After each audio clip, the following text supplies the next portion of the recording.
Assalamu alaikum, barkanmu da warhaka. Sunana Safiya Jibril Abubakar.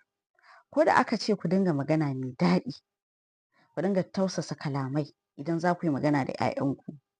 Ba wai ana yi ne saboda 'ya'yanku sun isa ba, a'a, ana yi ne saboda ku samar da 'ya'ya nagartattu, masu kaifin basira, wa'inda za su yi trusting ɗinku fiye da kowa, wa'inda duk inda suka je suka dawo za su zo gare ku a yayin da suke da wani buƙata, da suke neman agaji ko suke neman tallafi.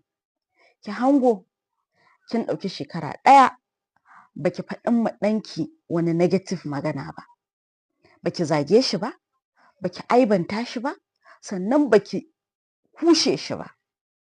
Kin ga a ranar farko da zaki fara duk abin da ɗanki ya yi magana mai daɗi, magana mai nagarta ne zai fito a tare da ke, zai samar da yaro wanda yake mai karsashi, mai farin ciki, irin like you will feel happy, zai zama you will feel respected.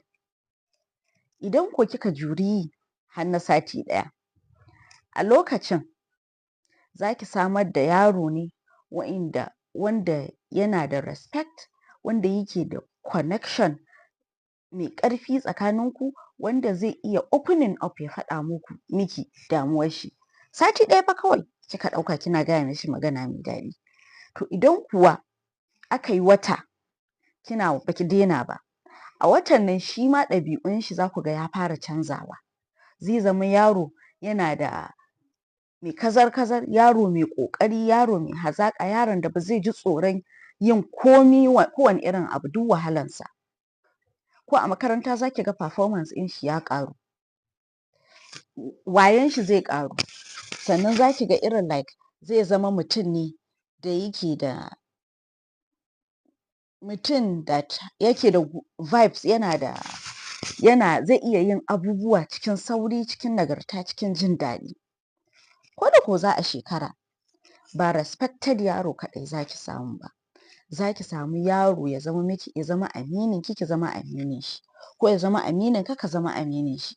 Yaron da ba za ka ji tsoron ya shiga ko ina ba, saboda duk inda ya je ya dawo kai ne, gare ka zai zo neman ɗauki, gare ka zai zo ya nemi shawara, gare ka zai zo idan ma yana cikin damuwa wurin ka zai zo, ba tare da ya ji tsoro ba, ba tare da kuma yana jin tsoron yadda za ka ɗauki maganan ba.